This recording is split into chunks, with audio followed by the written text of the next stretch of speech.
Welcome to Under Construction from Chadwicks, where it's all pure site talk. Yes, we like to touch on the issues that affect tradespeople both on and off site and have a little bit of crack along the way. And there is no shortage of it today. We have two of Ireland's hottest comedians. Am I allowed to say hottest, lads? HR all right with that? Yes, we are joined by the brilliant Willa White and Eric Lalor. You are very welcome to the show. Thanks for having us. We're very happy to be here, aren't we, Willa? We are indeed. Thanks so much, Donncha. The main reason you're here, lads, is we were quite proud that we won an incredible award that you took off us with your deadly podcast last year. Congratulations. Did you win at the Digital Media Award? Yes. Oh, no way. No way. We didn't know that. We didn't know that. These are the previous winners. Ye wiped our eye with it. I'm waiting for two lads to come in now with baseball bats. No. Believe me, no one's coming in. This is the one we're going to submit. So obviously, if you're winners, and we previously won, we thought we're unstoppable if we put ye on our podcast. That's good thinking. That's combined. Winner, chicken dinner. There you go. All over that, yeah. Eric, you're very welcome. Willa, we caught up last year. We had a great chat. We Thank did. you so Yeah, much. myself, yourself, and Richie Sadler. Sadler. Richie, yeah. Before we get into it though, lads, it is, you know what I mean? We're building side chat. So we're going to test it out. Okay. Grip strength. How have you ever managed on grip strength? Jesus. I'm a scaffolder. Oh. So I love the way Willa basically has said, like, I'm the Don of this. I'm a scaffolder. So. I have not said that at all. I've just said my grip would be fairly good, and I was in prison for a few years as well. Gripping the bars. And I used to be a butcher as well, so I've always kind of had... Do you know what? You don't need to do it. We're just going to put you on top of the board. But Eric, do you fancy a pop off? Now, hold on. It is competitive, right? We've a list now. So, I want you to bring your best here. So, basically, you honestly tried to rip this off. Oh. Eric, you're up for it. Me nerves. But here, listen, fella, now get tuned in now. Yeah. Go for it. Go on, Eric, guy. Oh, yes, look at that face. Oh my God, it's really small. Get out to the camera with that Really face. small. I only got to 39. 39 isn't a bad score. 39.7, not even on the board. That's a disaster. Is John O'Sullivan the soccer player? Yeah. I know John. Yeah. I know his man very well. Yeah, incredible. And he got 59. He's a machine, lads. He's only coming back from injury. He's so up for it. I'm training all the time, would you believe? I'm really fit. I'm the fittest I've ever been, Donncha. But do you know I what? can't even do that. You don't get disillusioned by that, right? Because that is no measurement of how much a beautiful person you are. Well, I'm just going to say before I grip it, I'm not in training at the minute. I'm doing couch to 5K, and I went out last night and I was blown out my hula hoop. Seriously, man, I actually thought... How long did you run for last night? Do you know, I'm not going to lie to you. I ran for 40 minutes, so it was 5 minutes off, 2 minutes walking, and I was in a bleeding heap. Wow. Yeah, but that's the start, Will it? Yeah. Listen. I used to do duathlons, and I done the Gale Force West and the Connemara Adventure Challenge. And look, come here. Should'ves, would'ves, and could'ves are the last words. Less of the used to. You're going to it again. You know what I mean? Now you're on the path, fella. Give me that and Come on now, listen. Don't break it now, Willa. All you need is 39. I'm not even going to look at it. All right, well, hold it out to the camera and give us some. Well, do whatever you gets you there. You ready? Go on, Willa. Give it some, boy. Go on. Think all the I'm butcher not sure you're allowed days. to do Yes, that. there we go. 52. Go on, Willa. Beat all the lads. Go.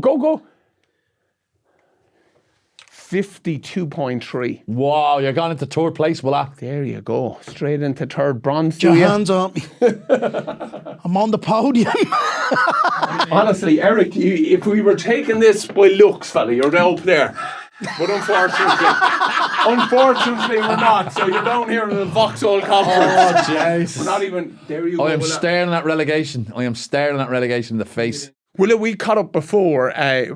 Obviously, we spoke about it. A great chat. Eric, I'm unbelievably interested in your path, though. It's you both ended up in the same venue, but different roads, really. Well, we did start off together back in the day, Donncha. Both of us were on Des Bishop's Joy in the Hood back in 2005, 2006, nearly 20 years ago now at this stage, isn't it? Mm-hmm, and we never knew each other beforehand, me and Willa.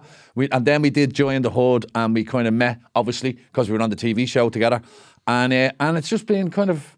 It's been a friendship that just kind of blossomed from that. Yeah, travelled all over the country doing gigs at the start when you're doing open mics and all that kind of stuff. And then, obviously, you start getting booked for gigs, you start getting festivals, you start headlining shows and all that.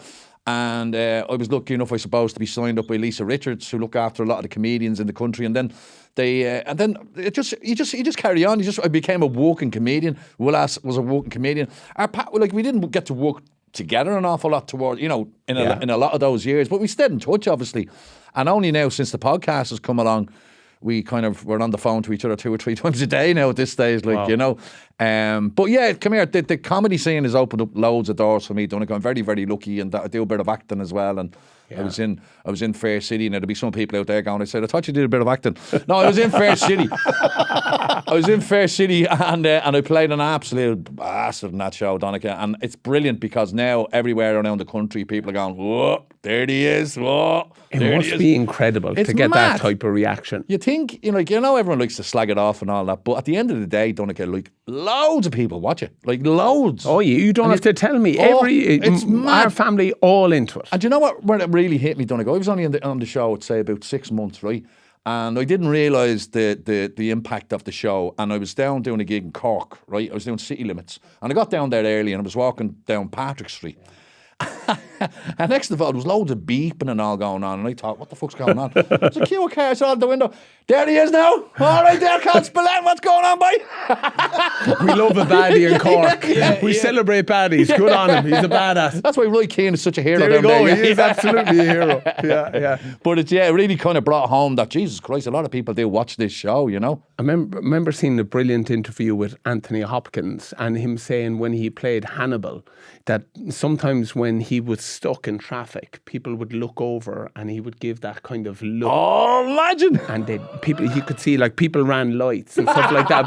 But for your skill set as well, having that string to your bow in acting, how different is it, Eric? Oh, I think I said this before. One thing I noticed with acting, the difference for me is I think there's more pressure with acting because with our stand-up, when me and Willie are doing our stand-up, it's stuff we've written ourselves. So if we make a mistake, we blame ourselves. But when it's someone else's words, they've written the script and you have to kind of vindicate it and give it your best.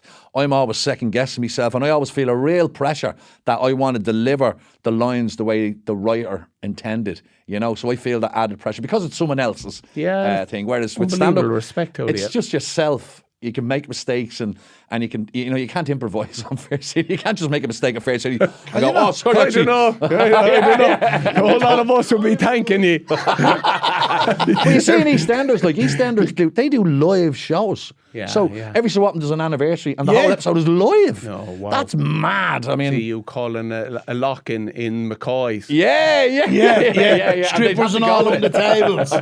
We should never have left Eric go off script. Where did it go so badly wrong? We told him ad lib. Willa, you mentioned being a butcher. You were working what I would kind of nearly consider quite a safe job. Like you were an IBM. IBM, I was what would you call it? A white collar job. It was, but I started off as a 19-year-old on the assembly floor, packing boxes and all that kind of stuff on the assembly line. And then I moved into the offices and I did the warehouse then on the forklifts, and then I moved into the offices and started doing sales. And I was there for a good few years. I had a nice pension, I had a nice health plan, good salary. But then comedy came along, and to be honest with you, Donncha, they say, if you enjoy what you do, you'll never work a day in your life. And I'd done the comedy, and I stayed in IBM for about 2 years until I saw that there was a pathway, a possible career. I started getting booked for festivals, as I said, and headlining gigs and all that. And I was going, geez, maybe I can make a living from this. Now, I didn't just quit my job. I went to IBM and I said, look, I'm thinking of quitting my job. Can you do anything for me? So they said, look, we don't have anything for you at the moment. Just wait. And then about 6 months later, I got a phone call of HR going, yeah, we have something for you. I was like, oh, I skipped down to HR sign. Now, obviously, I had to speak to me missus. That's always a nice one. Listen, the mortgage. Don't worry all about that. I'm going to be a stand-up comedian. I used to tell this. I told this story before on another podcast, Donncha, but one of the things, God love my wife Willow, right? I won an award called the IBM Global Salesforce Award, right? So basically our manager nominates you, and IBM has a global sales force. There's about 25,000 around the world. One of the biggest companies in the world, right? Yeah. So every quarter they give an award to 20 winners, and they fly them to a random city around the world. Now I got flown to Rome, okay? We stayed in the St. Regis Hotel, the top hotel in Rome. And we were brought out to all the top restaurants. We went to the Vatican, the Colosseum, all of that. And every time we went back to the hotel, There was a watch for me on the pillow. There was earrings for her, little presents, little gifts, you know. And I'm going, geez. And then on the last night, right, they said, right, all the couples, we want this down in the lobby at 7 o'clock. Dress, you know, for a ball. So I stuck my tin of fruit on. The missus stuck our bleeding dress on, you know. And outside the bleeding... outside the hotel was 20 horse-drawn carriages for the 20 couples, right? To go up through the hills of Rome into a palace where there was a 7-course meal with opera singing, right? And during the 4th course, right, my missus turns around and he goes, if you think you're quitting this for comedy, you can fuck right off. Can you falter? Can you falter? Oh, wow. But God love her, she suffered all those years and she's still with me. Yeah. Oh, that's amazing. That's amazing. I came very close to signing with a French team in France in the 2nd division. So I was kind of aging, but they kind of saw value in the experience. Yeah. But one of the big benefactors, or the fella that was throwing money into the club, owned the vineyards around the region. And I'm a non-drinker. But we went to lunch. Everything was across the line. He brought us out to the international school, brought Jenny around, showed her the house on the beach. It was amazing. Wow. Just sold her the dream. But we sat down to the lunch and they went, he said, because it's a celebration, we're going to open one of my first crops from back in the day, a really special day. He poured it, Eric, into one of these things. You'd see it in a chemistry lab. That were like, he poured the glass from over there, you know? Yeah. But he got to my glass, and as soon as he went to pour it, I covered my glass. Like as if I'm all right, I'm a non-drinker. Well, I might as well have spat in his face. Oh. So, it was the greatest insult of all time. For him, that wasn't wine. That was, you know that was a part of him. Like, that was his life. Yeah. It was all in that. But all I could hear from Jenny beside me was, drink the fucking wine. Don't ruin this deal. No, I'll break the bread. You drink the wine. Drink the wine. She was there. The house is on the beach. The international school. Drink the wine. And you know what? And I'd be the very, very same as yourself. Because I'm in recovery and I haven't drank in nearly 24 years and I just couldn't. Yeah. It's just not in me. And I don't know if I'd have put my hand over the glass, but I'd have said to him, the minute I'd have seen the wine and I went, listen, you don't want the guard called here, don't give me any of that. But that was it. Well, family-wise, I was in a spot where I'd probably seen stuff that had gone on and been massively resentful. And it was probably a moment, you know what I mean? And do you reckon that was the thing that didn't get you the job? 100%? It was 100%. We were nailed on. Like, honestly, I couldn't have insulted the man anymore. That was a real I chat to my teammates that play over in France now, and they drink the day before a match. They will have, because wine isn't viewed as alcohol over there. It's nearly viewed as... Isn't that crazy? But they give the kids wine. But then they would have, they're not flooring 6 bottles. Yeah. You see, they do moderation with that. We don't. We binge. Or I drank wine for years, years when you think about it. Buckfast, yeah. You were ahead of the time. One of those bowls. What do you make of that? What year is this? I'm getting a bouquet of... You mentioned there, that's how we got to know each other, Des Bishop. Lads, just whatever about the, you know what I mean, the vehicle, but just that willingness from him to throw something back, to bring others up and to bring guys on. Yeah, that was it was a great program when we think back about it, and it's great to pay it forward, and it's great to get somebody else through. And I was only speaking about Belters Only, the 2 lads that do the music, and I was watching a clip that they put up the other night, and they had about 8 DJs on a Zoom call, all Irish DJs, you know. So they were looking for someone to support them because they're doing the 3 Arena. Yeah. So they had the 8 DJs all on the Zoom call, and they said, listen, you know the way it is, what the big show is coming up in the 3 Arena, and only, you know, he says, I'm just sorry to tell you like that all yous are going to be playing at the 3 Arena. Wow. And I just, the hairs on the back of my neck stood up. I was like, and they were all losing that shit. Yeah, about 6 or 8 of them, I'd say. Probably all getting 5 minutes each. It doesn't, but you know what? But just to get on. Here, play one song, right? Off the next fella. Yeah. Willa sees the beauty in Eric's there. Why don't you get rid of the 7 others and we'll stay all night? But just to play on a big stage like that. Do you know what I mean? Yeah. And just kind of show, whether they're on for 5 minutes or 10 minutes, who knows? But I was just thinking, fair play to you lads. Yeah. Because I mean, if some people like like yourself playing rugby for years, if someone doesn't see something in you or takes a chance on you or goes, look, go for a trial for here, I think you might have something. Like, who's to know that what would have or could have been, like, you know? So I just thought it was great for Des to do the show. And a couple kind of held on. It was like we were all kind of scutting out the back of a lorry for a while, and people fell off all along the way. And me and Eric just kind of held on and just went, do you know what I mean? Things could work out here. And I mean, here we are all them years later.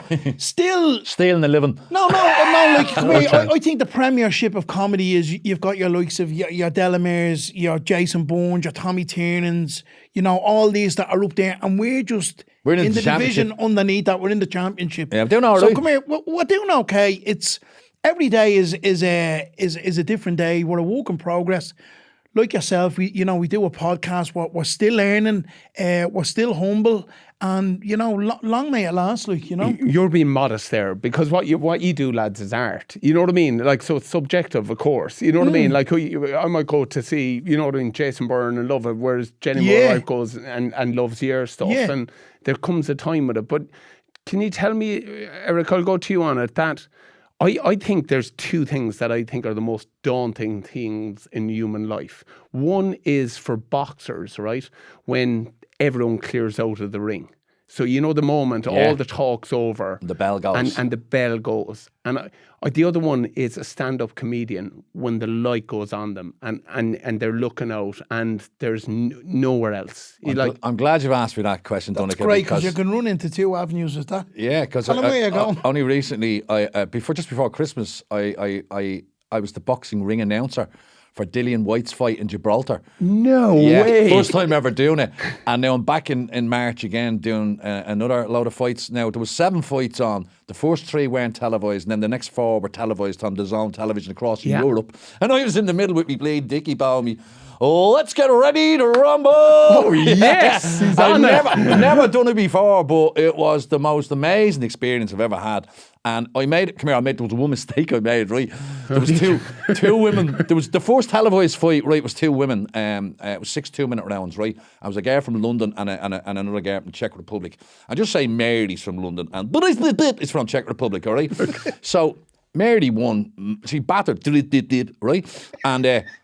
And I went over and I announced the results, and the referee's holding the hands, and I go, and winner by clear points decision, unanimous points decision. And then I went, oh no, sorry, Mary. No, you're and the referee went like that. And he's looking around me like this. Oh, jeez, man. And the boxer and her trainer went, fucking hell, mate, you had one job. One job.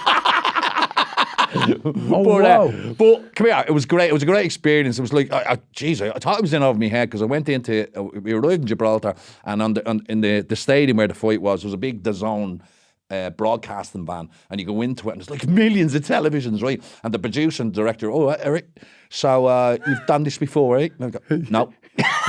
Tell him nothing, Eric. They were like, what? I said, this is your first time? Yeah. Oh, fuck it. I mean, yeah, all right, okay, right. Never tell him. Yeah, no, I said, look, I know boxing. I know loads about snooker. Yeah. Exactly. 1 for 7, yeah? 180. There you go, sorted, yeah? So, but they were pleased with how we did it in the end, apart from that one little mistake there. And they're getting me back now to do another one in March. Amazing. It's just something different. But in terms of public speaking, yeah, it's probably the most common fear amongst people, isn't it? Public speaking. I did a gig, I told Willie this before, I did a gig in Mountjoy Prison a few years ago with Christy Dignam, God rest her soul. Yeah, what a man. And Christy was out banging a few tunes out, you know. And then he sat down with the prisoners, and I went on stage, and I did 25 minutes, half an hour, whatever. And the gig went really well. I was delighted with it, you know. And Christy comes up to me afterwards and goes, I don't know how you do what you do. And I says, what do you mean? He says, well, he says, with me, he says, I have a guitar, I have songs, I can hide behind them. But with you, there's nowhere to go. It's just you, like or a lumpy. Oh, I admire your courage, he says. But I can see why you said that. That's the bit I'm trying to kind of verbalise that moment. Like, he does, look, he was a super talent, you know, one of the greatest of all times, and he's been modest, because he could have stood there. Of course. But, like, I think there's a moment where it's just you and the world, and it's revealed in some things. And for me, it's mad that you've done both in the one breath. Yeah. But just that vulnerability of standing there, because it's not public speaking. People are worried about that. People are going to ye with the aspirations, ye making them laugh and enjoy their night, and the pressure's on. The pressure is on, but I think Willie will agree with what I'm about to say here now as well. The pressure is on when you're on a normal club night and the patrons have bought tickets to go in to see the comedy that night. They haven't bought tickets specifically to see you. So you have to impress them. Yeah. You have to break down that wall and impress them. But when you're doing your own show, you have a lot of people who've already seen you. They love you. Yeah. And they're coming, and before you even open your mouth, they're like, ready to laugh. And they're the nicest, easiest shows you could ever do. Like Willie's had an amazing year the last year, selling out all these massive venues. And I did my own one in the Liberty Hall Theatre. Didn't sell it out, but it wasn't too far off it. But that night was the best night of my comedy life because it was a room full of people and you could feel the love and it allowed you to experiment almost. Like, there was, like, you have your jokes and your set and all that. But in between, I was, having to chat with the audience, and then like there was one or two new bits I'd never done before. I said, you know what? I feel like I'm in an environment here where I can do that. And I tried it and I got the reaction. I was like, oh my God, this is amazing. So I would say when you're doing your own show, Willie, would you agree, it's probably easier than maybe going to a comedy night where people haven't bought tickets specifically to see you? No, definitely. I definitely would. But I still think, and I think it's like any entertainment industry or even if you're in the sports world, people have expectations on you. If you're lining up for rugby and you're standing there and the national anthem is playing, people are looking at the pitch and going, we want you playing this position. Let's see it, play to the best of your ability. And that's what's like with the entertainment industry. I suppose comedy would be somewhat a bit different from, singing or whatever, because you'll always know that you have that song that you'll play and, people will sing with you or whatever.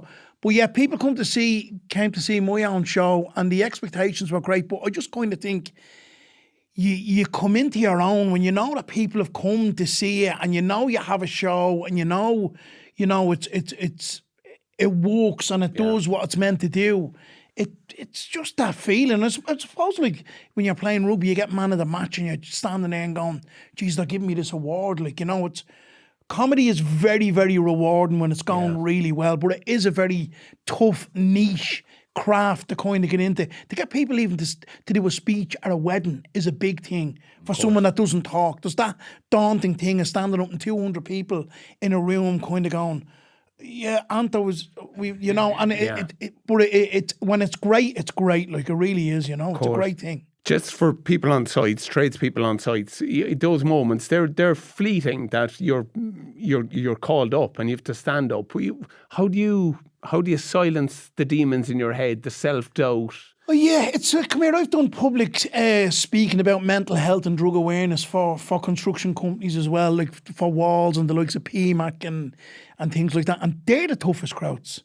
Okay. Like there's no, because even though you go in and you'll have a couple of things that'll be a bit funny and you'd know they're funny, lads with the image and bravado and the ego that's on building site these days, the construction industry is just one of them places where I think people suffer an awful lot alone. Like they don't want to tell the lads on the site that they work with that things aren't good. Because it's an alpha male. Yeah, kind of course thing, it is. Yeah. I think they're showing a sign of weakness and that it's not a good thing. I think what I usually say at the end of my talks is, look, the help is there. Your jobs are there to help you. They'll back you. They'll, if you need counselling or you need treatment or you need therapy, whatever it might be, your job is gone. No one's going to sack you. It's a brave man that asks for help, and it's a very weak man that suffers on his own and suffers in silence. Because, suicide and mental health on building sites is a really, really big thing. Yeah. It's not such a big image and ego thing as people think it is. There's a lot of people that suffer in silence, It's a worry, Eric, isn't it? Suffering in silence. And we probably what you're very good at is expressing yourselves and showing vulnerability. It's okay to be vulnerable, isn't it? It's okay to put your hand up. Massively so. Well, I think what we found over the years doing comedy, myself and Willa, is that we can write jokes and they can be funny and whatever. But when you do a piece of material which is like a life experience, something you experienced, it's real, people respond to that much more than a very cleverly crafted joke, if you know what I mean. Gotcha. So if you're talking about, like I've done lots of stuff over the years about my kids being born and all that and describing that situation and people identify with that, you know. And they're usually the most, so like when we're writing a show now, myself and Willie, we're kind of looking back and going, because we chat all the time and we make each other laugh all the time and go, oh geez man, you got to use that in your stand-up, like, you know what I mean? That's a great story, and vice versa kind of thing. So we will be meeting, like both of us have a big year ahead of us, and we'll be meeting up to work together now to develop our own shows, our new shows that we'll be touring with at the end of the year, you know. But I always find that the biggest laughs and the people respond to most is the most authentic, real stuff, you know? Yeah. And not the cleverly crafted joke. But it's like that story you with it's IBM, real. like you can see it, man. And you can see your missus going, what are you at? As your man singing opera. Thank you, for comedy. Will, is that why you're still on the sites, or? No, do you know what? I work for a really, really amazing fella. And I'm not just saying that. He's great. He's very, very supportive of what I do. And I'm hoping yet there'll be a day somewhere in the near future that I walk away from it. And I'd love to walk away from it. But I mean, it's, as I says, we're just kind of underneath the wave of people that are kind of smashing places. And it's like some weeks I'm not doing nothing. You know what I mean? And my job at the moment isn't really very demanding. I'm not actually on site physically building scaffolds anymore. I've got a little van and I go around and I check all the structures. I sign them off. I do GA3s, and it's very, very easier, and it's a lot more easier than what it was. But I'd love to get away with me. Yeah, I definitely would. And hopefully, you know, in the near future, it comes a day where I can just go, do you know what? I'm out of here, like, you know, and do something differently. Whatever it might be, whether it's, you know, in the entertainment industry, or we got maybe, you know, something happened with TV, or something happened wherever it might be, that's a lot easier than doing what I'm doing. But at the moment, it's kind of like that safety net at the minute. I mean, there's some weeks probably for a week or 2 weeks that I mightn't be doing that. And on them weeks, it's great to have a wage going into the bank, like, that I'm not kind of going, Jesus, I'm 2 weeks without money here, like, you know. That's what the end game is. I mean, for a lot of, I love what I do. But I mean, there has to be a payoff, and there has to be a few quid. You know what they say, if you work for nothing, Donncha, you'll never be idle, like, you know. And I find kind of as you go on and you get a little bit more popular, people want you to do, you know, think that you're available to do charity this and, you know, do fundraisers for this and whatever. I cannot keep everybody happy, like, do you know what I mean? get asked, Donncha, to do videos for taxi men to their wives as my character from Fair City, threatening them. So... So, my missus loves you. Here, do a video, do it. I'll tell her that she's to let me go drink with the boys tomorrow night. So I go, all right. How are you, Sheridan? Call Spillane here. Davey says, if you don't let him go out with the boys, me and the boys be around your gaff to wreck it. All right, later. And just to let you know, he's not going to charge me for this taxi. Yeah. Are you, Davey? Yeah. But Eric, just on Willa's point there, like, you have to back yourself, don't you? Yeah. Like, that kind of ability to kind of go, you know what I mean? Brilliant job there, but do you know what? I love this, and I'm gonna give it a go, man. Yeah.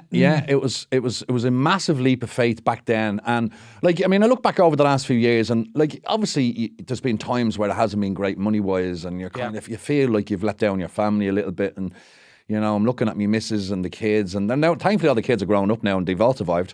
What are they? They're 6. You've made it. Good luck. God bless. When are you moving out?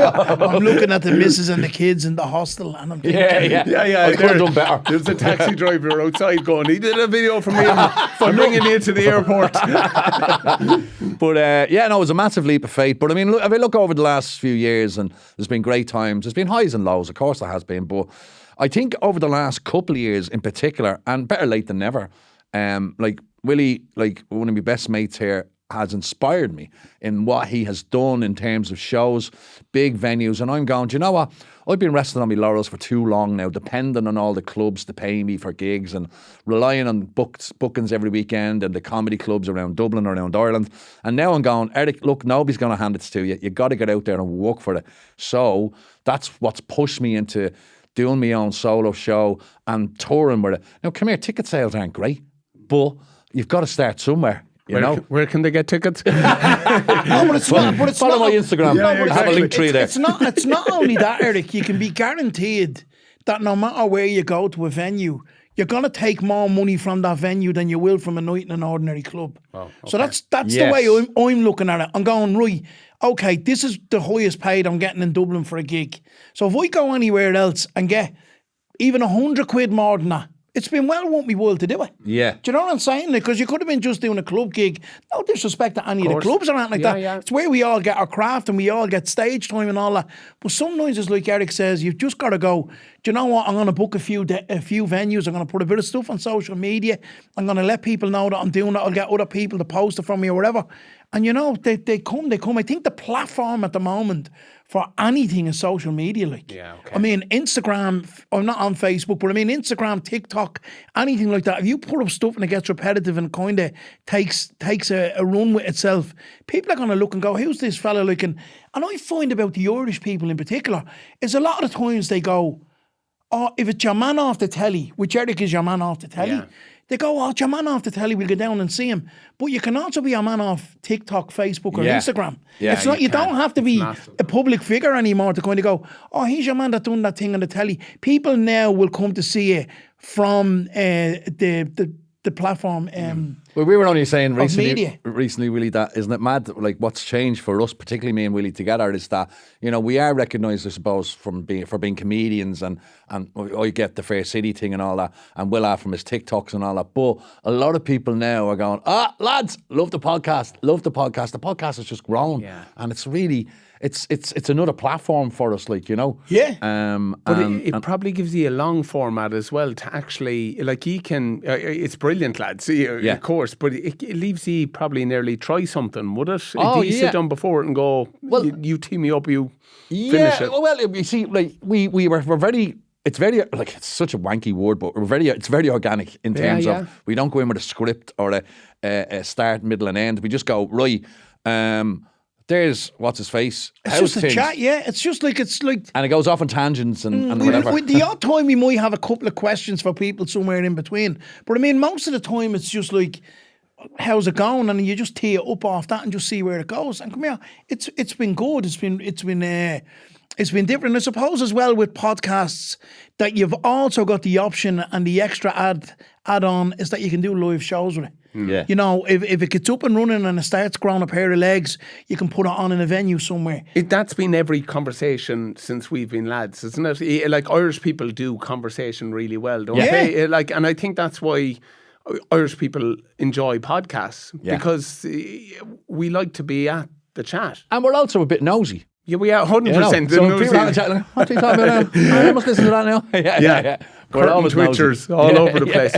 But lads, there will be trades listening here and people on site, and you've taken a massive shift in direction. Like, just a bit of advice on that. If someone is maybe, like, Willa, you're lucky, you're happy in the spot you're in. You have aspirations in time. Yeah, definitely. But for someone that's stuck in a rut and doing something they don't like, you know what I mean? And Jesus, don't do that. Come here, and I've seen it and I've heard blokes on sites over the years. I mean, I've been working in construction for 30 plus years, like, you know, and I see people, you know, I hate this job and I this and I that. Well, come here, look, if you hate it, do something about it. Like, you know, don't be lying on your deathbed in years to come and saying to yourself, I shouldn't have done that job and I shouldn't. Like, I'm kind of very fortunate in the minute that the job that I walk in, I'm happy in work. I never hit the snooze button in the morning when it goes off. My clock goes off at 6 o'clock in the morning. I'm up, I'm straight out of bed. I've had loads of jobs where I've got up and kind of put my head in my hands and went, oh, for fuck's this kid or this, we're not into listening to him today or whatever. I'm fortunate in a sense that I've got a good job. I like my job. I interact with people during the day. If I'm in the van and I'm on a long journey, I'll stick on a podcast. I'll listen to something. I'll ring someone or whatever. But no, don't get caught up in that.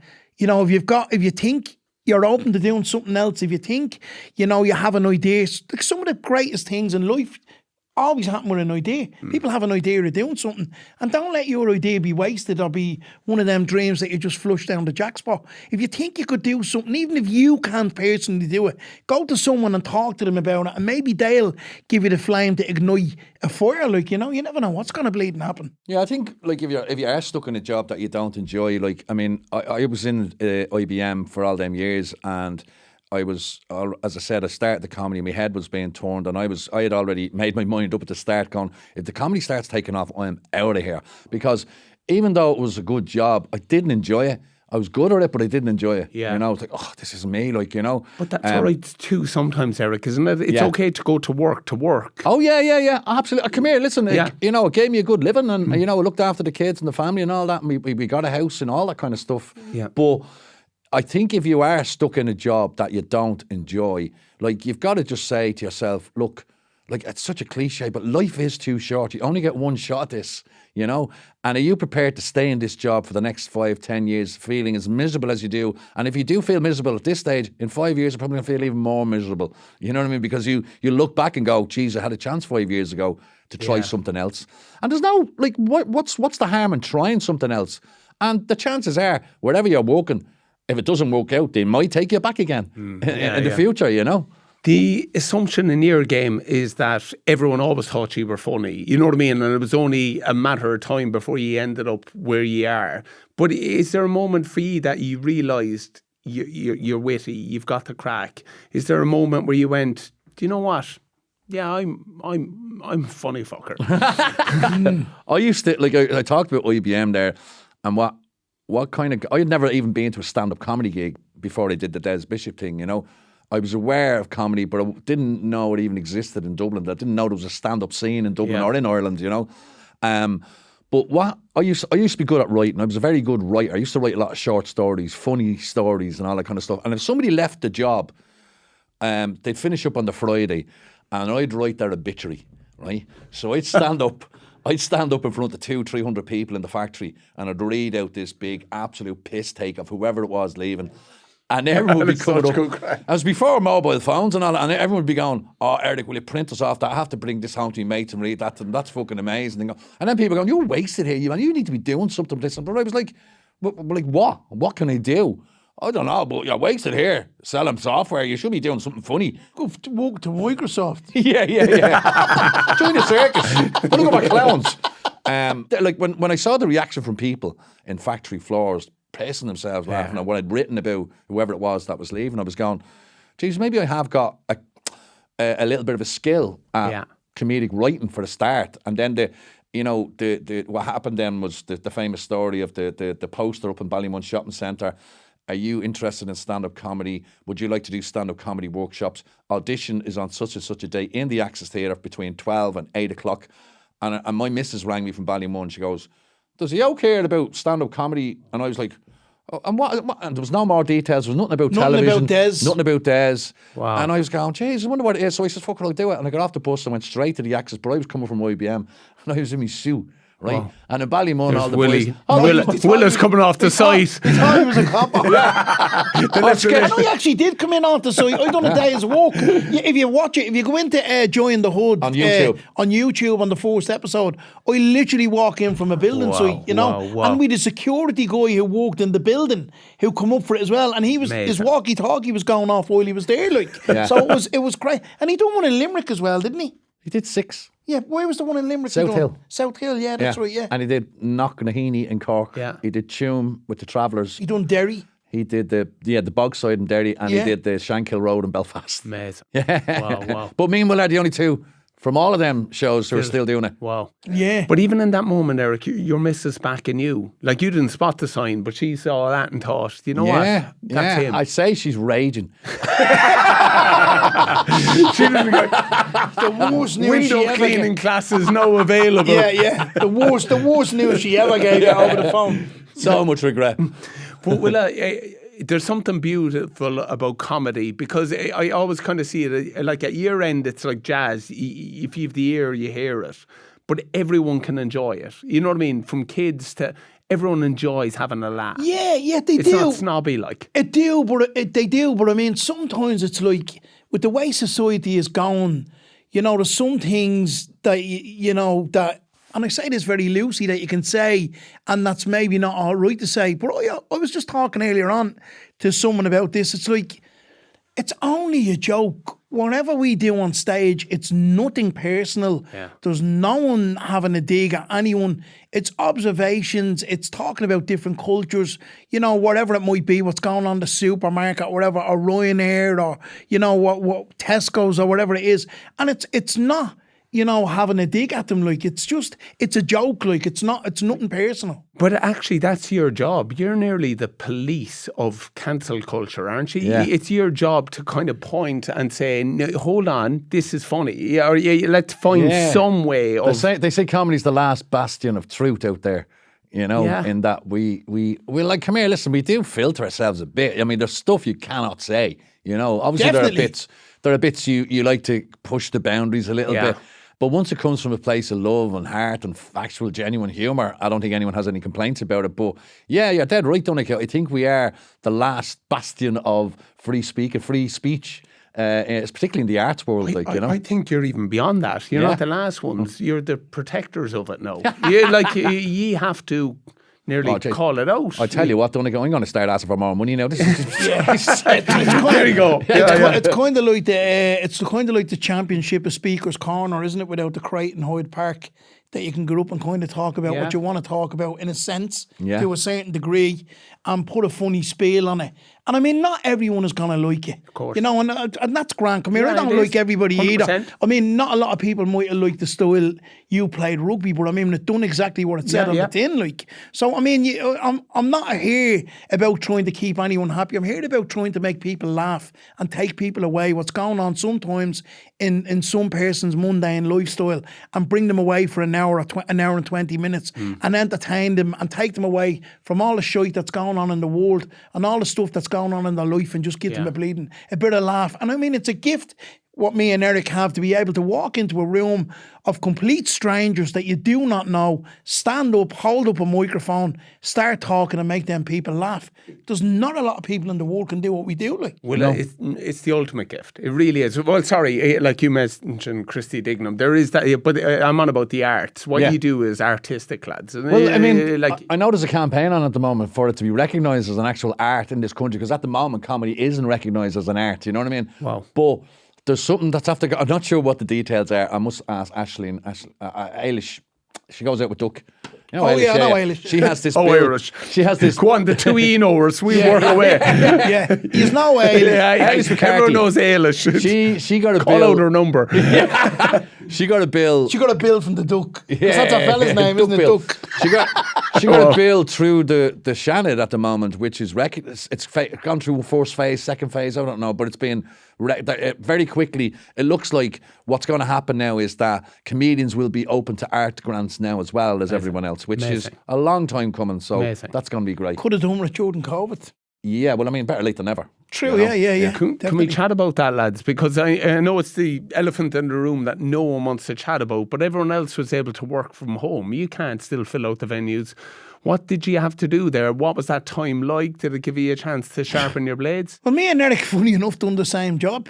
I delivered curries. Eric delivered food for a Thai food for a place in Drumcondra. Wow. And I mean, there's one thing I'll say about me personally. I would do within reason, look, I'd go and wash windows, I'd valet cars, I'd deliver fast food. Nothing is kind of, I mean, coming from where I'm coming from, when I used and took drugs years ago, I, you know, was the lowest of the low really in society, and I never cared really what people thought about me. So if I can get out and earn an honest few quid, no matter what that is, 100%. You know, I'll do it. And my dad always said a very, very true thing to me. He says, look, you never see anyone in the hurdle dying from hard work. You'll be okay. So I went out and I got a job for a Chinese around the corner, and I delivered fast food. Eric got a job. And it is a bit weird, like, when you're knocking on people's doors, of course, and they're going, no, I mean, you know, you're a man, the comedian, like, you know. Yeah. Well, the great thing about doing that, like, I mean, I'll be honest, like, that was a really tough time for me personally. The first few months of it, because at the start, like, it was that novelty. It was like, this is nice. What's going It was on? like the adult equivalent of being sent home because the pipes were frozen. You know what I mean? yeah. But it was one of them, and like, it was great. And then the novelty, and then you're kind of going, Jesus, hang on, this is serious. We don't know how long this is going to last for. And obviously, our income, our livelihood is live entertainment. And I went on a spiral. I got depression, basically. Got very bad. And I remember actually being on the 6 o'clock show. Click the shock clow. Click the shock clow. Can't even speak properly now. Well, it was a shock. The shock. The 6 o'clock clow. I was on the shock of click clock. I was on the 6 o'clock show, and it was obviously via Zoom, What time was because that they on couldn't have people in the studio. And I was on the Zoom, and I remember it was Mirren and Martin King talking to me, and I was a fucking shrivelling wreck. I was trying to be positive, but Mirren rang me straight afterwards and goes, Jesus Christ, Eric, is everything all right? Wow. And I says, I just don't feel well, And then eventually I went up and got a bit of help, because it was a real kick in the gut. And I thought I had no purpose. I was sitting at home drinking, eating, getting down on myself, and just being really depressed, and just thinking this was never going to happen. This was never going to come back again. Thankfully it did. But getting the job doing the Thai food delivery was a good start for me, because it got me out of the house and it gave me a purpose. Yeah. And I felt like I was earning, providing again, because my missus was a frontline healthcare worker. Wow. She Good was on out her. there on the coal face every day, Heroes. and she was the one that was bringing all the money in, and I had nothing. Yeah. It was all the gigs. Now, we resorted to doing shit gigs on laptops for accountants in your kitchen. You know what I mean? That's but as Willa says, there's honour in the hard work, isn't there? And knowing that there's the shift and this is what you got to do. Yeah. It's any part in the storm, Eric. I mean, like, I remember going into the Laughter Lounge and doing gigs in front of cameras and wherever, and kind of going, like yourself, like, is this ever going to end? Like, what's going to happen? And then when you kind of do get out the other side of it and you're back doing a couple of gigs, and then there's different variants of COVID coming in again, you're going, have we got, like, it's just so unpredictable. Like, if something like that has happened once, you're kind of going, like, you'd have never, if someone had said to you 10 years ago, COVID-19, the whole country's, like, I was looking at it on the news, and you're kind of going, like, and then it comes to your country. Do you know what I mean? Like, we've talked when about you it. look back at it, to think that happened. You Don't know what I mean? it's crazy. I mean, what was it like for you? Yeah, it was like that. Again, like we'd small kids. But I was lucky enough, I was on a radio show and I was still able to do it. And if anything, I know this sounds quite selfish, I was up in Dublin having to do it, but then 3 of us couldn't be in studio, so it allowed me to do it from Cork. So I'm one of the lucky ones, and there is people that COVID actually made my working day better. Yeah. As it did for a lot of people. Yeah, it was the balance in it. But like Eric, I see that side of it too. Yeah. That I know if I was back and in a proper job, I would have definitely been like you in those moments. Like that.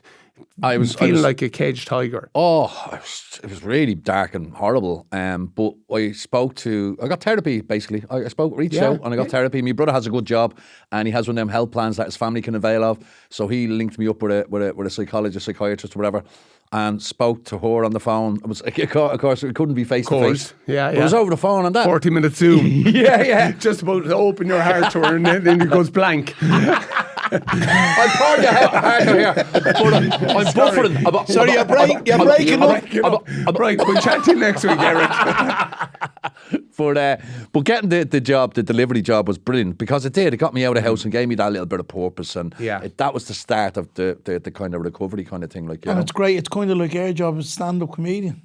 It's all about the delivery as well, isn't it? There you go. It's all about the delivery. He's fishing for sponsors. Get out of it, Willie. You're a chancer. Did somebody say just eat? It's shameless. I had a lovely lunch over in Camille there. There you go. It's non-stop. There'll be black cards everywhere. Look, we're all out the other side, and it's a level playing field for everybody. Of course. That's the way I look at it. Look, come here. If you're hot at the minute, like, just keep going, like, because it's like what Take That says. Someday this is going to be someone else's dream, like, do you know what I mean? We're very fortunate to be doing what we do, and myself, Eric, yourself included. Yeah. It's great that we can come in here, we can talk about some of the issues in life, we can make it a little bit light-hearted, and it can be entertainment from someone else. And as I said, to take them away from the mundane things that's going on in life, because we just don't know what people are dealing with. One of the most rewarding things we've gotten from the podcast, Donncha, is that we get a lot of messages from people saying, I'm going through some really tough shit at the moment, but when your podcast, we get a notification on a Thursday morning when your podcast is live, it says it just fills us with joy, and then for an hour we get to escape wherever it is. Brilliant. And like when you read that and you hear that, Donncha, you're kind of going, Jesus, we have not a responsibility, No, I get that, yeah. but you know what I mean? You're kind of going, we cannot take this for granted. People are really enjoying this. We are helping people out there to forget whatever it is, maybe for an hour each week. And, you know, we're getting messages. I'm walking down Bray Beach and I was having a tough time, and I just wanted to say that I just listened to that episode with whoever it was, and I laughed, and I haven't laughed like that in months. So I just wanted to say thank you. And it's like, geez, that gets you right in the heart, like, you know what I mean? That's where our team's changed. When you get that buy-in that and you say it's a responsibility, isn't it? That you know you're bringing them out of it for a little bit of time. You're the escape. And as someone said to us before, Terence or Calvin said to us, one of the Talking Bollocks lads, he says, obviously they're doing really well, and we were taking on the podcast, and they said, lads, best advice I can give you is just turn up every week. Just turn up, and that's what we've done. You know, we've just turned up and done it.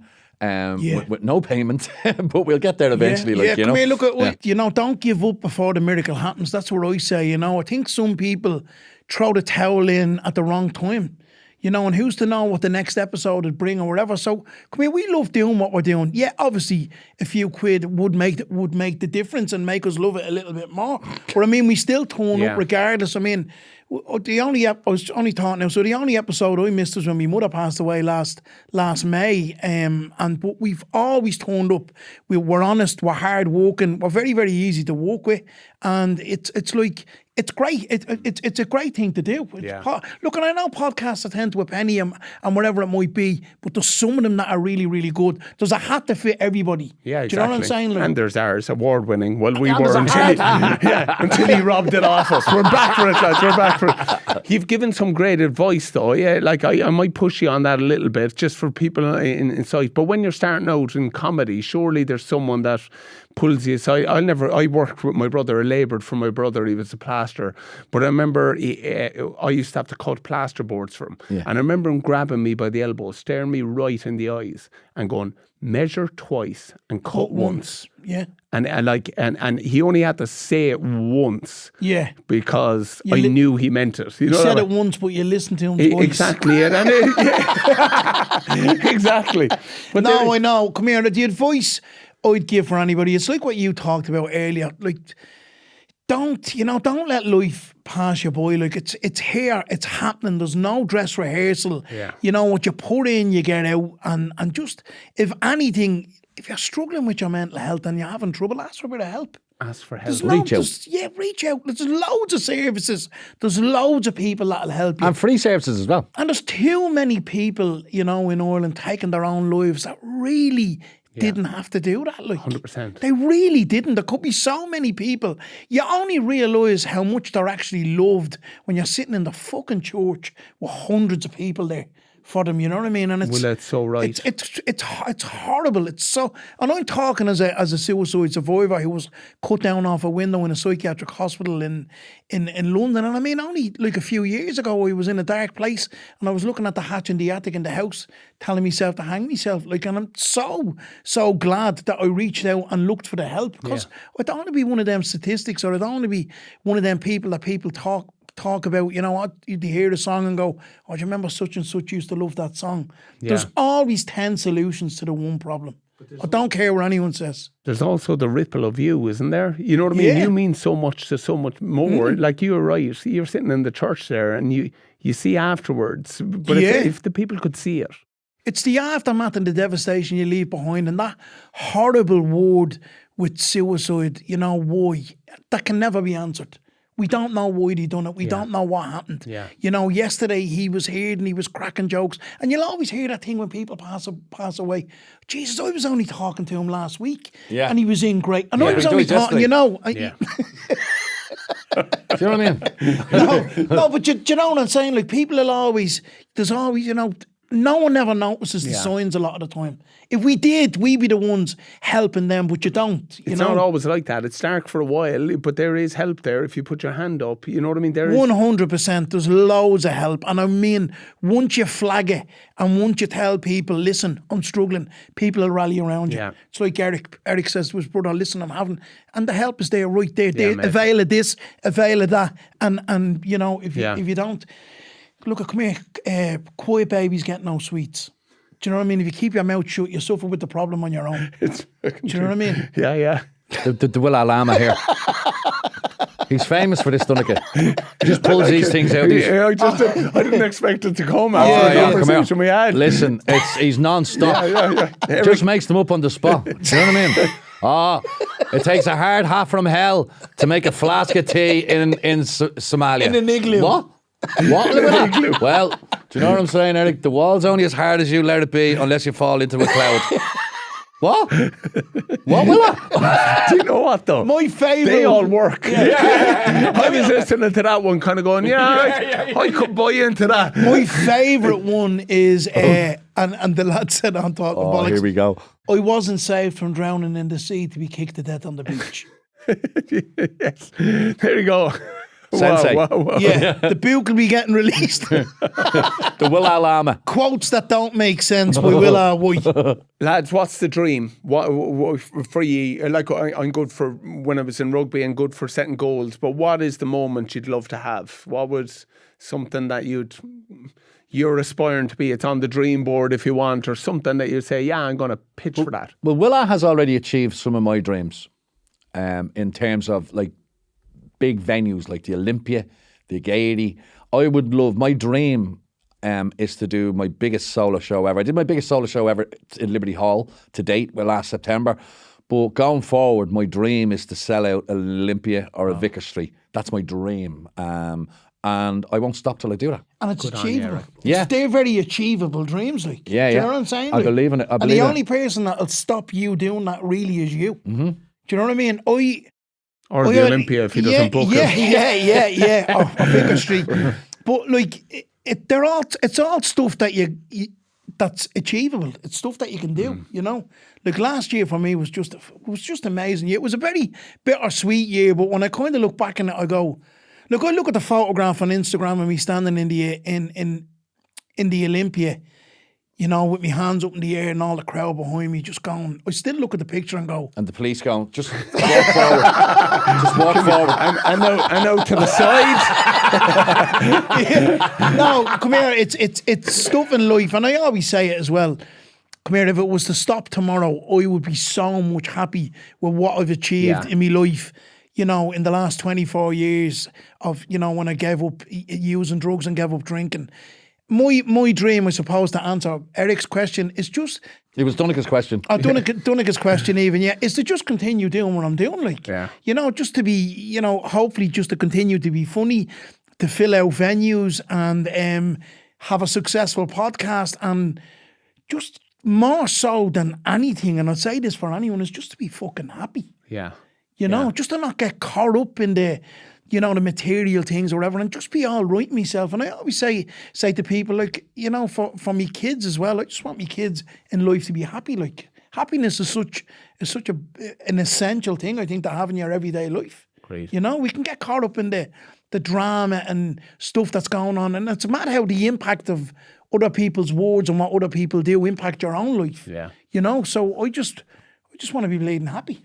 Brilliant, lads. And what a way to leave it. You know what I mean? Thank you for keeping us so happy during this episode. Thank you for having us in. Thank you so much. Eric and Willa, thank you so much. Before you go, I know you're massive sporting fans, so I got you 2 presents. Will, I got you this because I thought it would always come in handy. Thank you so much. Yeah, there you go. You went all out, and I got you that. Look at that. A fucking shovel, Jamie. Willa, that's for you. When he wears that, you can bait him around the place. There you go. Hold it out to the camera, Eric. Look at that. What'll you be using that for? Do you know what? I won't say it on a podcast. Okay, it's a doormat. No, listen. I do need something for my dog to lie on in his bed.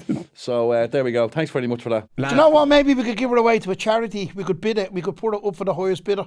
Yeah. Shelbourne. See exactly what they think that club is worth. Oh wow, Yeah, that's a there you nice go. thing. Donate it to Laura Lynn or Our own hospice charity. or something like that. Yeah, our own charity. Yeah. The Dubai fund. Feed Me charity. Done again. Thanks Someone again. just called Just Eat. Lads, honestly, continued success. So proud of you. Your stories are incredible, and I know you're so ambitious. Just really appreciate you taking the time for us today. Best of luck. Keep going, lads. Pleasure. Thanks Keep so going. much. Thank you very much. Thank you. If you've been affected by any of the discussion in this episode, help is available. Contact the HSE or speak to a healthcare professional. Visit hse.ie for support and services. That's it for this episode of Under Construction with thanks to Chadwicks. A massive thank you to you for listening. Also to our fantastic guests. If you'd like to subscribe or follow, we'd really appreciate it. Or you can hit the like button. See you next time.